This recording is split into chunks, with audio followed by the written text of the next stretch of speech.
On est avec Andrea Giovetto, président du club de Sella Luca et également organisateur de cette Coupe d'Europe junior. Andrea, tes premières impressions sur le début de la compétition? Bon, donc, jusqu'à maintenant, j'ai vu seulement un match. Bon, c'est très, disons, très facile pour la Suisse. Donc, il faut voir encore les autres matchs. Et puis, demain, je crois que ça sera mieux pour juger, disons, le niveau. Alors, au-delà des aspects purement sportifs, on va un petit peu parler de tout ce qui tourne autour de l'organisation. Comment ça s'organise une Coupe d'Europe? Bon, c'est pas si facile, même si on a seulement 4 équipes. Bon, toujours s'il y a une première, disons, connexion avec la fédération, puis on doit, disons, préparer et fournir tout le matériel, puisque soit notre candidature, disons, soit prise en considération.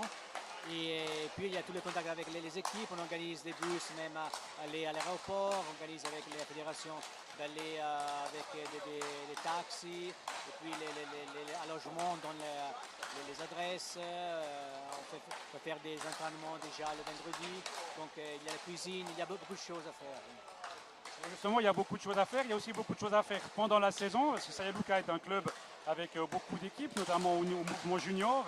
Qu'est-ce qui vous motive encore à la fin d'une saison d'organiser justement des championnats d'Europe? Bon, en fait, je dois dire que notre candidature, c'était en janvier, je crois après l'Assemblée générale, donc on ne savait pas encore combien de boulot on avait, donc c'est difficile de...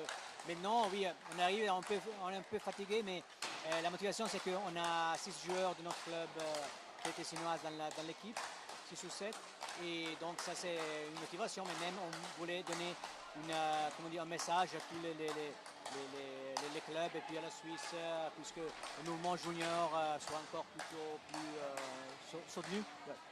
Alors, je profite de ta présence en tant que président pour faire un petit point sur une saison, on peut dire, très très réussie avec un titre chez les novices, mais également le titre enfin revenu au Tessin au niveau des actifs.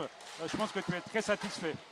Oui, très satisfait parce que bon, on a gagné un titre qu'on n'avait pas depuis 18 ans, mais c'est la première fois pour nous, à Sella Luca, bien Lugano.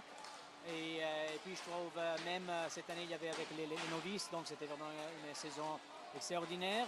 Mais il y a déjà 2 ans, l'année passée en finale avec les juniors, et puis on a fait toujours les finales mini avec, oui, l'année passée et cette année. Donc je crois vraiment il y a 2 ans et cette année c'est disons le maximum parce qu'on a gagné avec la Ligue nationale là. Donc ce sont deux années qui sont vraiment incroyables. À préciser aussi que cette année, vous avez eu les Swiss Awards au niveau du club méritant, au niveau des juniors. Donc on peut dire que vous avez, contrairement peut-être à d'autres clubs au Tessin, un mouvement junior qui se porte très bien. Alors jusqu'à cette saison, oui. On aura 8 joueurs qui vont dans l'équipe, dans les premières équipes. Donc on aura un peu, comment dire, le numéro très bas cette année, disons la prochaine saison. Mais je trouve qu'on a eu un très bon groupe. Ça dépend toujours des joueurs. Ce sont des bons joueurs, mais on a vraiment, je crois, fait pas mal de travail avec les entraîneurs. Alors merci Andrea, on vous souhaite une bonne suite de compétition. Puis au nom de la FSIH, on vous remercie et félicite sincèrement pour tous les efforts que vous faites pour la promotion de notre sport. Merci. Ok, merci à vous et à toute la fédération.